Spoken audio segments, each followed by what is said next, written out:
Ay. Hindi po ba? Masaya dito sa farm. Sa farm na nakikihingi lang po kami ng mangga. Hindi po ba? Madami pong mga mangga. Hitik na hitik sa bunga ang mangga niya. Yes, hello po.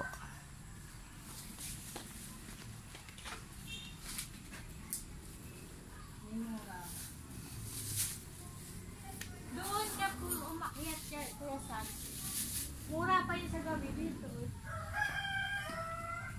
Ayun na, kita-kita sa ano, maraming magdidilang.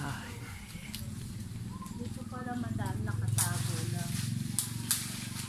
Baka naman bumigay ito.